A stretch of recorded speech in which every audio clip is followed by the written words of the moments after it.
10 बज रहा था उस समय शायद, और गोली मार के हत्या कर दिया। तो अपराधी खुलेआम घूम रहा है, अपराधी प्रशासन का लगाम नहीं है, प्रशासन उसको रोक नहीं पा रहा है। जिस हिसाब से बताया जा रहा है कि 7 गोली मारी गई है, तो इस हिसाब से लग रहा है कि पेशेवर अपराधी था जो 7 गोली, इतनी गोली मारी। अगर कोई अननोन होता तो उतनी गोली नहीं भाग जाता डर के नाते। तो उस तरह जो ये हुआ, भारतीय जनता पार्टी केवल कागज में सब काम करती है, लेकिन प्रदेश और देश में क्या किस तरह का हत्या, लूट, बलात्कार, डकैती किस हिसाब से है। और मुख्यमंत्री जी से सदन में हमारे नेता विरोधी दल राष्ट्रीय अध्यक्ष जी अगर उनसे पूछते हैं तो कहते हैं जीरो टॉलरेंस की बात है, ऐसा कुछ नहीं है।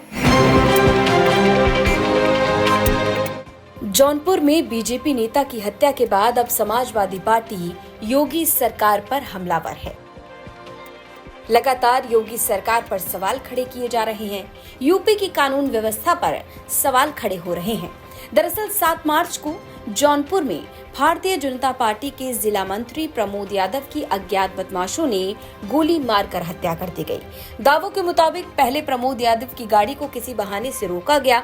बहाना था शादी का कार्ड देना। बदमाशों ने शादी का कार्ड देने के बहाने से प्रमोद यादव की गाड़ी को रोका और मौका देखते ही ताबड़तोड़ फायरिंग शुरू कर दी। पोस्टमार्टम रिपोर्ट के मुताबिक प्रमोद यादव को 6 गोलियां मारी गई थी और इलाज के दौरान ही उनकी मौत हो गई थी।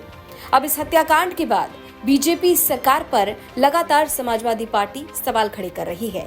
ये है जौनपुर की मलहनी सीट से समाजवादी पार्टी के विधायक, जिन्होंने बाहुबली धनंजय सिंह को भी कई बार चुनावी शिकस्त दी है। अब ये इस हत्याकांड को लेकर बीजेपी सरकार पर ही हमलावर हैं। जिस तरह से बीजेपी के जिला उपाध्यक्ष का मर्डर होता है, जिला मंत्री का मर्डर होता है, तो उस पर क्या कहना चाहेंगे आप?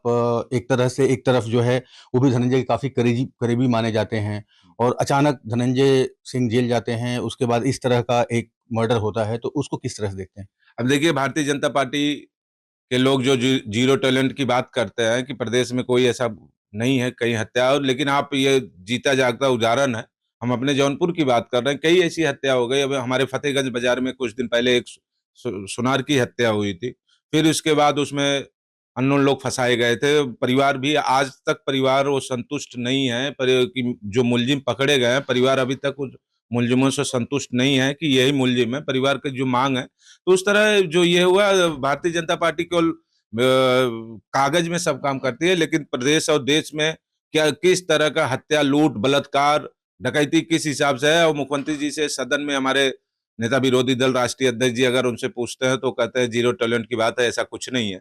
लेकिन आप देखिए, आपका जीता जागता उदाहरण है कि दिन दहाड़े सुबह 10 बज रहा था उस समय शायद, और गोली मार के हत्या कर दिया। तो अपराधी खुलेआम घूम रहा है, अपराधी प्रशासन का लगाम नहीं है, प्रशासन उसको रोक नहीं पा रहा है। और इससे बहुत ज्यादा इस समय जो सरकार चल रही है, इस सरकार में बहुत ज्यादा हत्या, लूट और बलात्कार हो रहा है, लेकिन इसको कहीं दिखाया नहीं जा रहा है और न कहीं इसका वो हो रहा है। जिलेवार अगर आप निकालेंगे, सर्वे होगा, अगर पूरा निकाला जाए तो कितने कई गुना, जब समाजवादी सरकार थी 12 से लेके 17 तक, उसके बाद कई गुना हत्या, लूट। ये कारण इसलिए है कि जब रोजगार नहीं मिलेगा, भाई इस सरकार में तो कहीं रोजगार नहीं मिल रहा है, तो नौजवान पढ़ा लिखा खाली टहल रहा है, तो उसको अगर कोई कुछ पैसा दे रहा है तो हत्या करने के लिए उतारू है। तो ये जिस हिसाब से उनको मैं तो सुना हूँ, आज मैं उनके परिवार से जाऊंगा मिलने, भी अभी निकलूंगा घर से तो मैं उनके परिवार से मिलूंगा।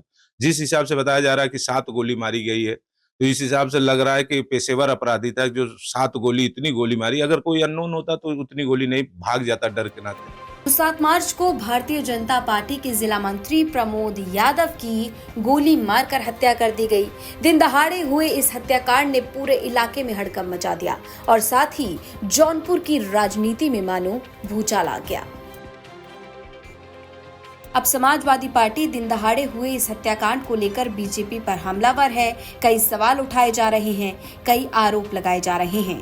वहीं दूसरी तरफ यूपी पुलिस इस मामले में जल्द ही खुलासा करने का दावा कर रही है। कहा जा रहा है कि जल्द से जल्द आरोपियों की गिरफ्तारी की जाएगी। खैर, अब देखना होगा आने वाले वक्त में क्या कुछ अपडेट इस हत्याकांड से जुड़ा सामने निकल कर आता है। जौनपुर से उदय गुप्ता की रिपोर्ट, यूपी तक।